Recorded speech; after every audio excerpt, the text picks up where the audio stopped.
Had I not known about your house about a lot of things, we could have just sold it and said things that Right. later on they will come back to us.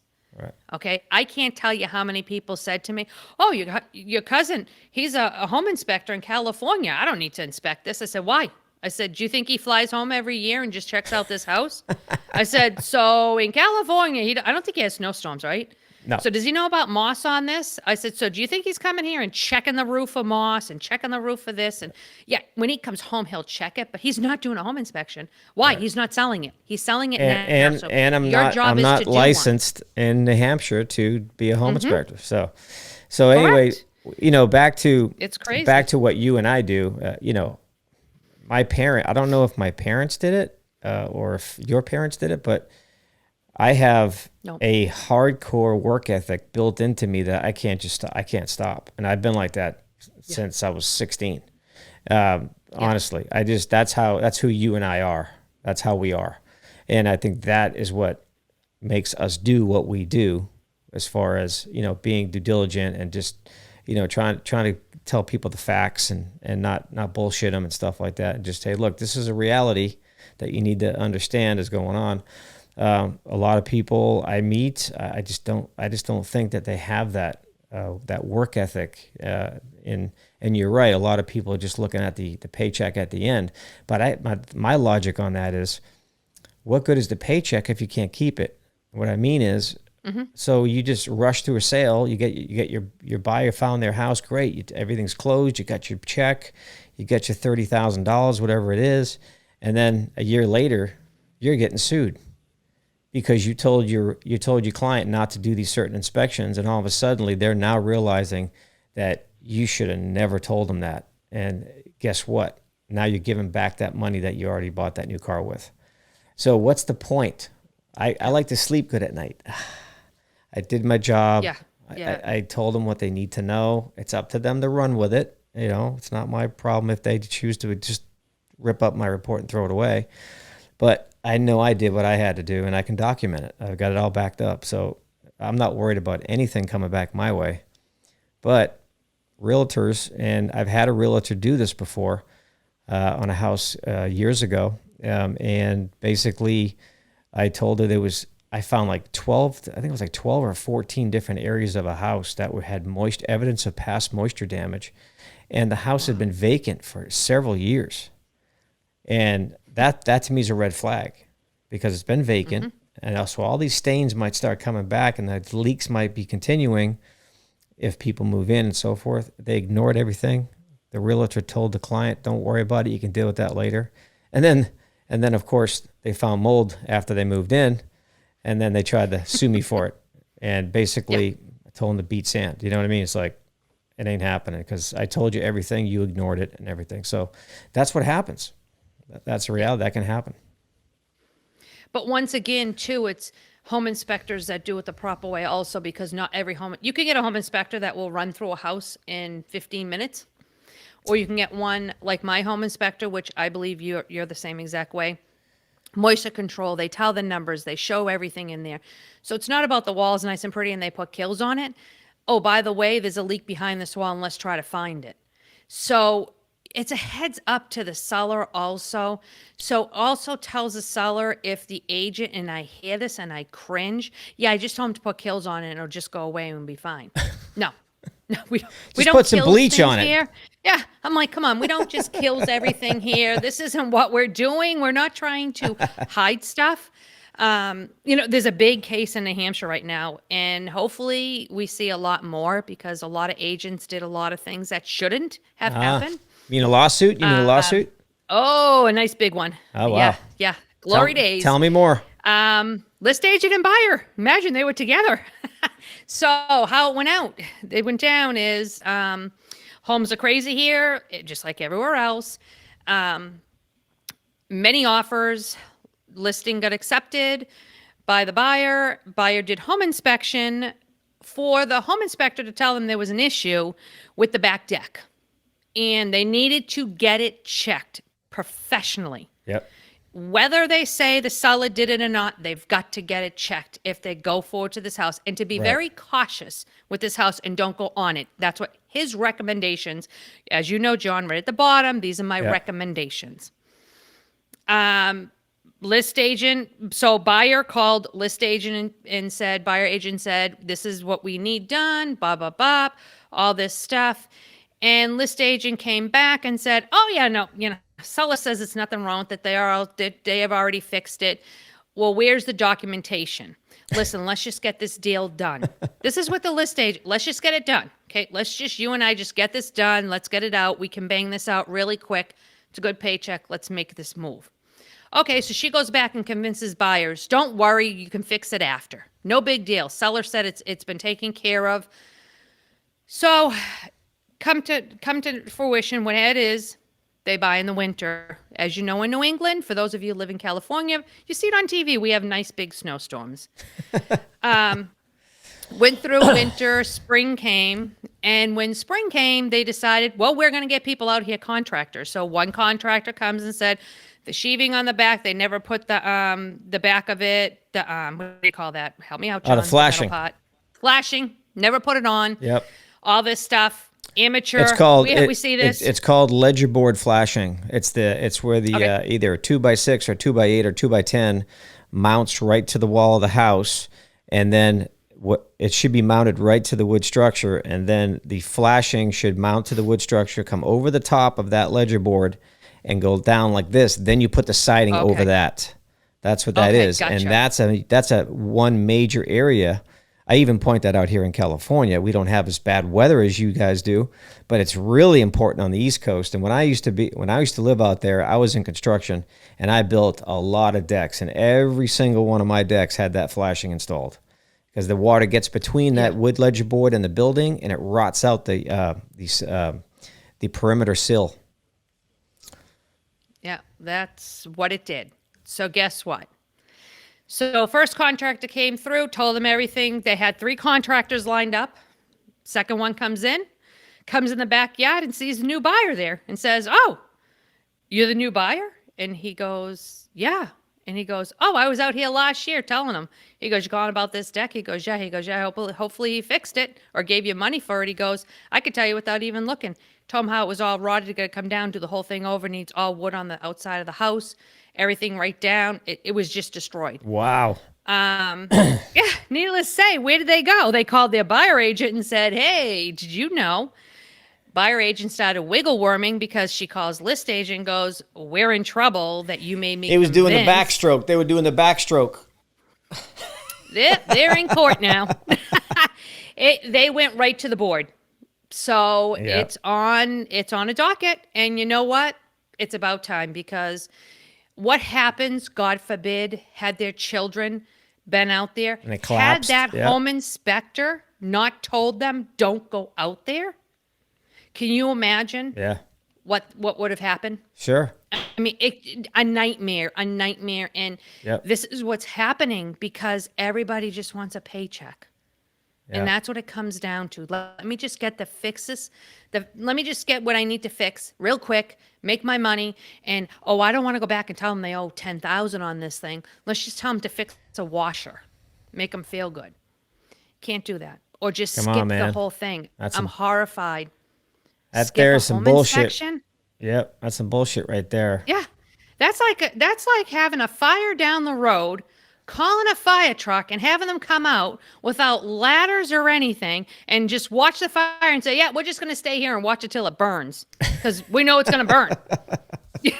So why don't you just buy a house so you can just live in it? It's amazing what people will do. And including, like I've said many times, agents also do it, and it's scary. And I've only been in it 7 years. It's not like I've been here 25 years Right. doing this. 7 years, and I came in here. Why? Because I had a bad agent. Had a bad agent that didn't listen when I was selling a condo in Drake. Just a really bad, crappy agent. And that's But what you got did me a favor. And that's what got you into real estate. You know, it's funny. I had another realtor on my podcast, Sona Gallatin, and she had a similar story. Yep. Yep. Yeah, no. She was telling me, and then I started looking up, and then I said, you know what? I'm just going to go to school for this. I've always wanted to do it. Now's the time to do it. So Yeah. called Caldwell Banker, went in there, went to school. What'd And you I would what'd you challenge call her, it? and I'd have. What was the name of I it? went to Caldwell Banker School. Well, Called Caldwell Banker broke Caldwell, the Coldwell? brokerage. You call it Caldwell. Yeah. Ah, yeah, New I had to England. make fun of you there. That's the East Coast accent. Caldwell. Who? There it is. Coldwell. Coldwell. Cold, C-O-L-D. Yeah. I do believe you have them out there. I know you guys still have that problem saying car. It's car. Yep, car. Car. Yeah, no, I know. car. Parking my car. So I goes over and says, "Hey." Remember when I Took first my keys for my car. Man, when I first moved here to Cali, I worked for a forklift service company, and I was in a van with a two-way radio, and the dispatcher would always try to talk to me. Call me on a landline, John, because we could not understand our accents. I couldn't get her what she was saying. She couldn't get me.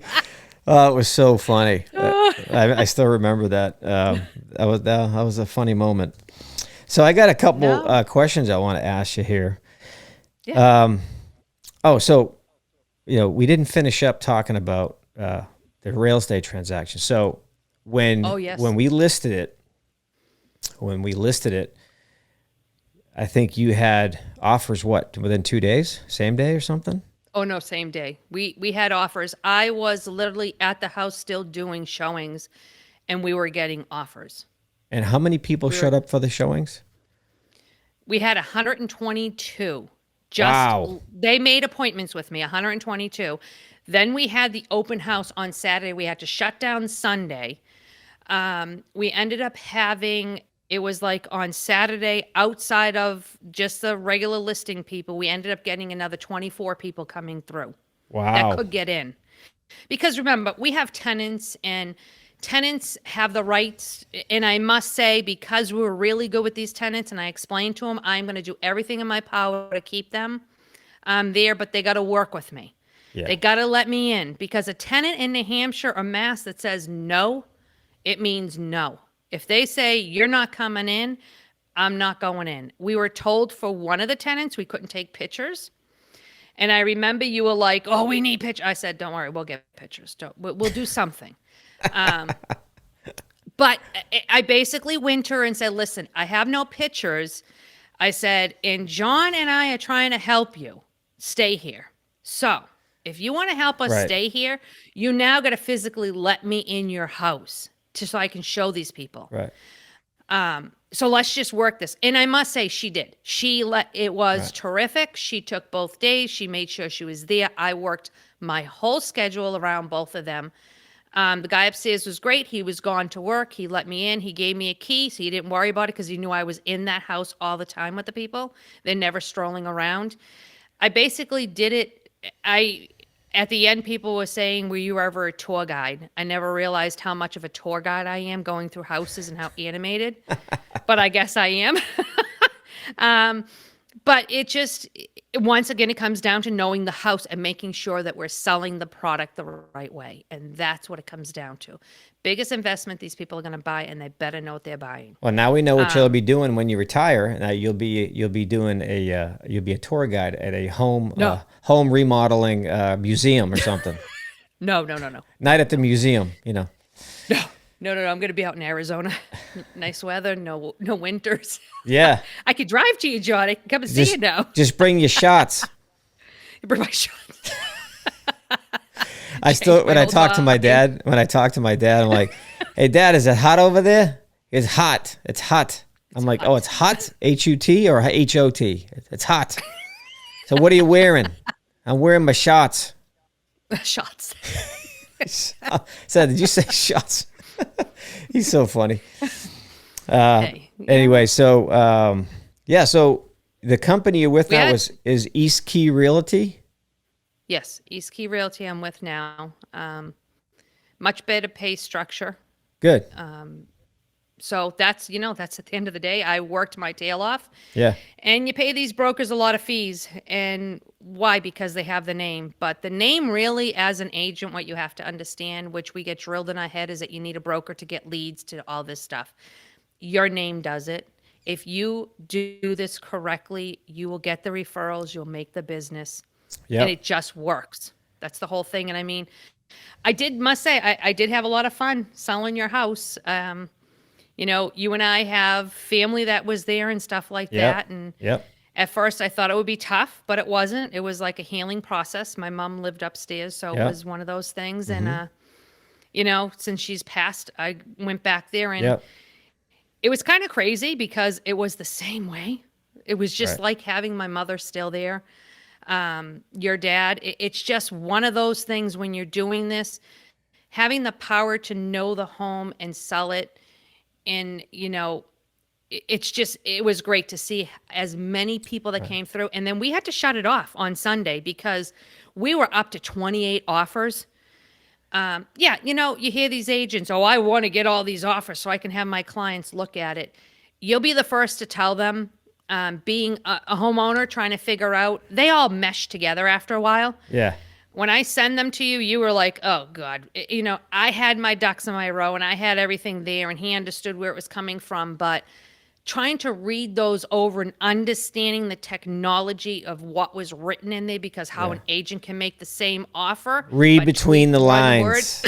Yeah, you were very good at reading between the lines and explaining that, and that's it's all a play of words. Like any contract you read, it's a play of words, and these are basically contracts. They're making you an offer, and this is what they want you to do. And a lot of those offers we got, I think the person writing them forgot that there was a seller's market, not a buyer's market. Yes. And they were asking for stupid shit. And I'm like, no, next. And then the guy that finally comes up with the most expensive offer reneges on a cash deal as soon as we accept it. And that just rubbed me the wrong way. And then he asked for a credit back because of some supposed floor support that would have taken any knucklehead an hour to fix for $5,000. He wanted $5,000 out of me. I'm like, nope. Next. And I knew that if I had agreed to that, I guarantee you, even to this day, that he would have pulled another stunt along the way to find another way to try to get the place cheaper. Mm-hmm. I just had that feeling about this guy. So I was like, you know what, get rid of him. And then you had the second backup offer all ready to go, and we just went with that, and I was totally fine with it. It was a little bit less, but I didn't care. It was a simpler transaction, and I think But I think at the end of the day, me explaining the whole process of why, because you were at first like, why do I want this? Why do I want to understand? Just tell me what I need, and I said to you right away, no, I don't tell you, I teach you. You understood looking at all the offers at the end of the day. Yeah, a lot of them were in the same group. Yeah. So we could funnel through those.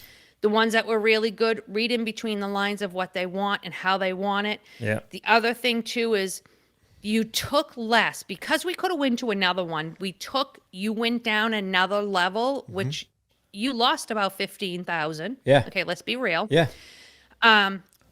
But by doing that, the reason why you did it, which impressed me, one of the biggest things is your exact words were, Sue, you work so hard to keep the tenants here, and these people are keeping them. Yeah.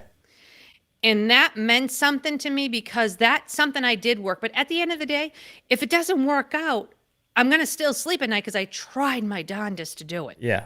Yeah. But at the end of the day, it's a seller's choice.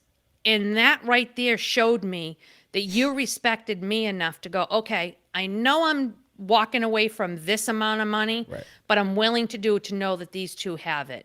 And then I had to save the tenant upstairs because he thought he knew better than the landlord. Yeah. Remember this one? That was great. Yeah, I'm not a greedy guy. No. I like money like anybody else, but sometimes you have to kind of weigh the scale and just go, do I want to have a headache dealing with this person?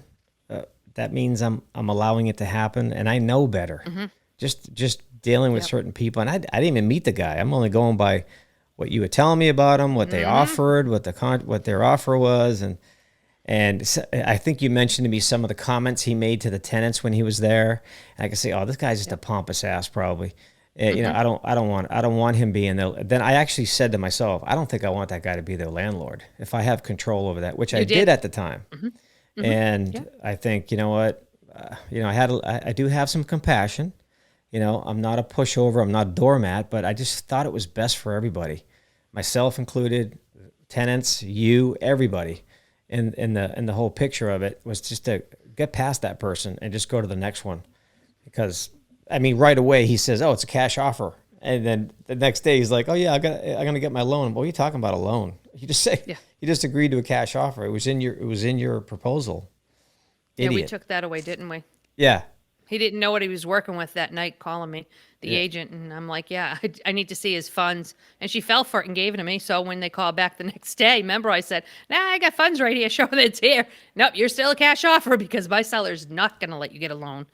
Right. I think that rubbed him. But once again, it's an agent that didn't do her job, because had she done her job, she wouldn't have sent that to me, and I would have had nothing to go back to. Right. But I think, you know, it just comes down to the spectrum of just respecting people. And that's what you did. You respected your tenants. Even though they weren't going to be yours anymore, you respected them to keep it, because you said to me several times, if I can't save them, it's okay. I have to, but I tried everything. But I'm trying because the market that's out here. Let's face it, rents are as crazy as they come. These guys were not going to be getting... I had them already understanding that their rent was going up significantly. It did go up, not significant. And they went into shock. And they went into shock. They went into shock. And I think we had to revive them. Go. I was there. And what agent? I'm the list agent, and both of them needed me there with them. Now, I could have just said, it's, you know what, it's not me. Just go along with the buyer's agent. No, I was there, and I explained to them, we had a trust, all of us. It was a package deal, and I think that's where it comes, and that's when, at the end of the day, you and I can sleep and know that we've done everything in the power. They never lost their home. They still can live there, and it's their choice if they don't want to pay the rent and they want to leave to go to somewhere else. Right. Here's something else I want to point out too about the two tenants. You know, one of them I felt almost related to. She's been in that property. Was it over 20 years, right? 25 years. 25 years. That tenant was there for 25 years. So that's her home. Yep. You know, that was her home. Yeah. And the upstairs tenant, he wasn't there quite as long as her, and I mean not even close, but 5 years. He had ties to the park. His I guess the baseball park right down on the corner there. Is it a baseball park? Yes. Yeah. So yeah, it's a baseball park, and I guess one of his relatives, it was named after him. Named after. So which his porch looks right at the park. The deck off the house looks right at the field. Yeah. So it's kind of like there's some roots there. You know, everybody involved had roots there. You know, including. Let's go back in time. My brothers had bought that house initially, and then one brother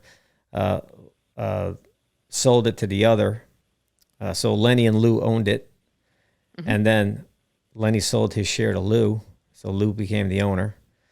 And Lou brought in the tenant downstairs. Yep, Lou brought in the tenant downstairs. Yep. And Lou was a little sad when I told him I was selling it. He goes, John, I actually feel a little sad. I said, you know what, Lou? So do I. But I'm just looking at down the road. This is not going to be a good thing for me to hang on to. And right now, because I remember when I first took over that house, it was 40,000 under. And I took that chance. I took that gamble, you know. So, but I didn't want my dad to get kicked out, so I took over for him and helped him kept paying the mortgage to help him stay there for free.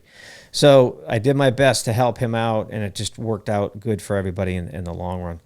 But it's yes, been in the family for a long time. And then my dad, that's what I was going to say. So then Louis owned it, brought in the downstairs tenant when he lived upstairs, and then he wound up moving, and then I rented the upstairs. I used to live up there, before it was remodeled, and it was a shithole.